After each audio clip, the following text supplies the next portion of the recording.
2026 சட்டமன்ற தேர்தல் நெருங்கி வரும் நிலையில் அதிமுக, பாமக, பாஜக போன்ற எதிர்க்கட்சிகள் போராட்ட களத்தில் குதித்திருப்பது ஆளும் கட்சியான திமுகவுக்கு நெருக்கடியை ஏற்படுத்தியிருப்பதாக பார்வை முன்வைக்கப்படுகிறது. மீண்டும் ஆட்சியை பிடிக்கும் கனவில் இருந்து வரும் திமுக எதிர்க்கட்சிகளின் போராட்ட களத்தை எப்படி எதிர்கொள்ளப் போகிறது என்பது குறித்து விவரிக்கிறது இந்த செய்தி தொகுப்பு.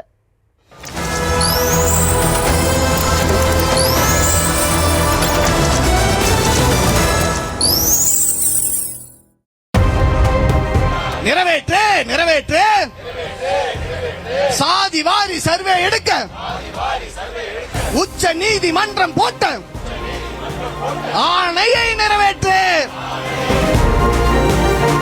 அமல்படுத்து அமல்படுத்து அமல்படுத்து லேப்டாப் வழங்கும் திட்டத்தை அதிமுக ஆட்சி வழியில் அமல்படுத்து.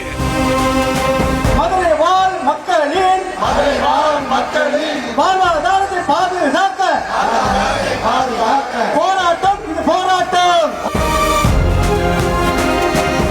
தேர்தலுக்கு இன்னும் சில மாதங்களே இருக்கும் நிலையில் மார்கழி மாத குளிரிலும் எதிர்க்கட்சிகளின் போராட்டம் காரணமாக தமிழகம் தகித்துக் கொண்டிருக்கிறது என்றுதான் சொல்ல வேண்டும். சாதி வாரி சர்வே எடுப்பது மிக மிக அவசியம். தேர்தலுக்கு முன்பாக 10 லட்சம் கல்லூரி மாணவர்களுக்கு இலவச லேப்டாப் கொடுக்கும் பணிகளில் திமுக தீவிரமாக ஈடுபட்டு வருகிறது. இந்த நிலையில் திமுகவின் லேப்டாப் விநியோக திட்டத்திற்கு எதிராக அதிமுக காய் நகர்த்த தொடங்கியுள்ளது. அதாவது ஜெயலலிதா தலைமையிலான ஆட்சி காலத்தில் 2011ஆம் ஆண்டு 11 மற்றும் 12ஆம் வகுப்பு மாணவர்களுக்கு இலவச லேப்டாப் வழங்கும் திட்டம் தொடங்கப்பட்டது. கல்லூரி செல்லும் மாணவர்களுக்கு அரசு வழங்கும் இலவச லேப்டாப் உதவியாக இருந்தது என்ற நிலையில் காலப்போக்கில் பல்வேறு காரணங்களால் லேப்டாப் வழங்குவது நிறுத்தப்பட்டது. குறிப்பாக கொரோனா பரவலால் ஏற்பட்ட நிதி நெருக்கடி காரணமாக லேப்டாப் விநியோகம் நிறுத்தப்பட்ட நிலையில் திமுக ஆட்சிக்கு வந்ததும் மீண்டும் இலவச லேப்டாப் வழங்கப்படும் என எதிர்பார்க்கப்பட்டது. ஆனால் எதிர்பார்த்தபடி நடக்காத நிலையில் அண்மையில் 10 லட்சம் கல்லூரி மாணவர்களுக்கு இலவச லேப்டாப் வழங்கப்படும் என முதலமைச்சர் மு.க. ஸ்டாலின் அறிவிக்க டெண்டர் விடப்பட்டு பணிகளும் வேகமெடுத்துள்ளன.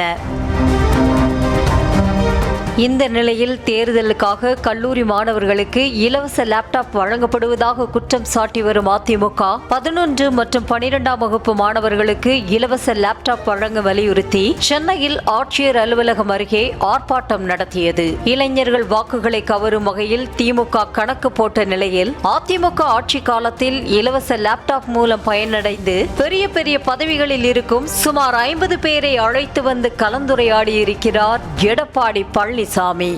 அதிமுக ஆட்சியில் மொத்தமாக 52 லட்சம் மாணவர்களுக்கு இலவச லேப்டாப் வழங்கப்பட்டது என சுட்டிக்காட்டி வரும் அதிமுக பள்ளி மாணவர்களுக்கும் லேப்டாப் வழங்க வேண்டும் என வலியுறுத்தி வருவது திமுகவுக்கு அழுத்தமாக பார்க்கப்படுகிறது. அதே மாதிரி மதுரை மாநகராட்சியில் 200 கோடி ரூபாய் ஊழலை கண்டித்து அதிமுக ஆர்ப்பாட்டம் நடத்தியது.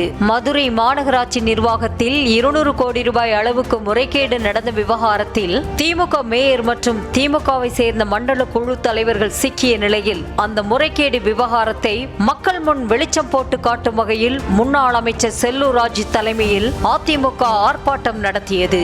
இது தவிர்த்து கிட்னி முறைகேடு விவகாரம், சட்டம் ஒழுங்கு பிரச்சனை என திமுக எதிர்ப்பை அதிமுக கூர்மைப்படுத்தியே வருகிறது.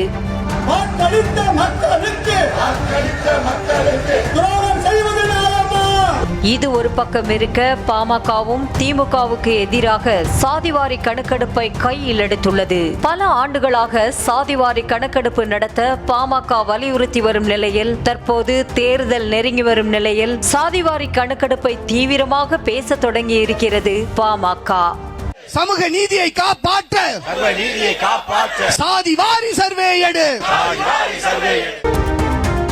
வன்னியர்கள் இடஒதுக்கீட்டிற்கு சாதிவாரி கணக்கெடுப்பு முக்கியம் என நம்பும் பாமக பிரதான கோரிக்கையாக முன்னிறுத்தி வருகிறது. 2021 தேர்தலுக்கு முன்பாக தங்கள் ஆட்சி அமைந்ததும் சாதிவாரி கணக்கெடுப்பு நடத்தப்படும் என கூறிய திமுக பிற்காலத்தில் மத்திய அரசுக்குத்தான் அதிகாரம் இருப்பதாக பின்வாங்கியது. இந்த நிலையில் போராட்டத்தில் பேசிய பாமக அன்புமணி ராமதாசும் சாதிவாரி கணக்கெடுப்பு நடத்த மாநில அரசுக்கு அதிகாரம் இல்லை என கூறி திரும்ப திமுக அரசு பொய் சொல்லி வருவதாக குற்றம் சாட்டினார். எல்லாமே நம்ம பக்கம் சட்டம் இருக்கு, 69 விழுக்காடு இருக்கு, எல்லாமே அதிகாரம், அவர்கிட்ட அதிகாரம் இருக்கு, ஆட்சி இருக்குது, அதிகாரிகள் இருக்கிறாங்க, நிதி இருக்கு. 4.5 கோடி பட்ஜெட் போடுற திமுக 500 கோடி இதுக்காக செலவு பண்ண முடியாதா? எல்லாம் வச்சிருக்கிறாரு. ஆனால் அந்த சமூக நீதி நிலைநாட்டுகின்ற அந்த மனசு மட்டும்தான் கிடையாது. இல்லவே இல்லை. ஆனா நிச்சயமா வரலாறு முதலமைச்சர் ஸ்டாலின் அவர்களை மன்னிக்காது. நிச்சயமா வரலாறு உங்களை மன்னிக்காது. உங்களிடம் அதிகாரம் இருந்தும், எல்லாம் சட்டம் எல்லாம் இருந்தும் என்கிட்ட இல்லன்னு ஒரு பொய் சொல்ற முதலமைச்சர் நான் இது வரைக்கும் நான் பார்த்ததே கிடையாது. தமிழ்நாட்டில் நடைமுறையில் இருக்கும் பெரும்பாலான இடஒதுக்கீட்டிற்கு 95 ஆண்டுகளுக்கு முன்பு எடுக்கப்பட்ட மக்கள் தொகை கணக்கெடுப்பு அடிப்படையில்தான் இன்னும் இடஒதுக்கீடு செயல்படுத்தப்பட்டு வருகிறது என்ற அன்புமணி, அப்போது இந்தியாவின் மக்கள் தொகை வெறும் 28 கோடி, இப்போது மக்கள் தொகை 146 கோடி என்றும் மக்களின் சமூக பொருளாதார நிலையை அறிந்து கொள்ள வேண்டுமென்றால் நிச்சயம் சாதிவாரி கணக்கெடுப்பு நடத்த வேண்டும் என ஆணித்தரமாக வலியுறுத்தினார் அன்புமணி. இப்போ இருக்கின்ற கணக்கு வெள்ளையர்கள் 1931 எடுத்தார்கள். 95 ஆண்டுகளுக்கு முன்பு எடுத்தப்பட்ட கணக்கை வைத்துத்தான் இன்று இடஒதுக்கீடும் கொடுக்கின்றார்கள், சமூக நலத்திட்டங்களும் கொடுக்கின்றார்கள். இது பழைய கணக்கு. 1931 அதில் முறையான கணக்கு எடுக்கல. அங்கே விஞ்ஞான ரீதியிலே தொழில்நுட்பங்கள்லாம் அப்போ கிடையாது. இன்னைக்கு எல்லாமே இருக்கு, ஃபிங்கர் டிப்ல இருக்கு. உங்களுக்கு இன்னும் சொல்ல போனா ஒரு பழைய கணக்கு வச்சுட்டு நம்ம ஓட்டிட்டு இருக்கிறோம். அன்புமணி தலைமையில் நடந்த போராட்டத்தில் பாஜக, அமமுக, நாம் தமிழர் கட்சி, புரட்சி பாரதம், பகுஜன் சமாஜ் உள்ளிட்ட 10க்கும் மேற்பட்ட கட்சிகளின் பிரதிநிதிகளும் பங்கேற்ற நிலையில் கடந்த காலங்களில் பாமகவுடன் கூட்டணி வைத்த அதிமுக சார்பில் யாரும் பங்கேற்கவில்லை என்பது குறிப்பிடத்தக்கது. தேர்தல் நெருங்கி வரும்போது திமுகவுக்கு எதிராக ஒரே நாளில் எதிர்க்கட்சிகள் ஒன்று திரண்டு போராட்ட களத்தில் குதித்தது கவனம் பெற்றுள்ளது. 2026 தேர்தலில் வெற்றி பெற்று மீண்டும் ஆட்சிக்கு வர வேண்டும் என தீவிரம் காட்டி வரும் திமுக எதிர்க்கட்சிகளின் எதிர்ப்பை எப்படி சமாளிக்கும்? திமுகவுக்கு எதிரான எதிர்க்கட்சிகளின் போராட்டம் வெகுஜன மக்களின் மத்தியில் எதிரொலிக்குமா என்பதெல்லாம் தேர்தல் முடிவுகளில்தான் தெரிய வரும்.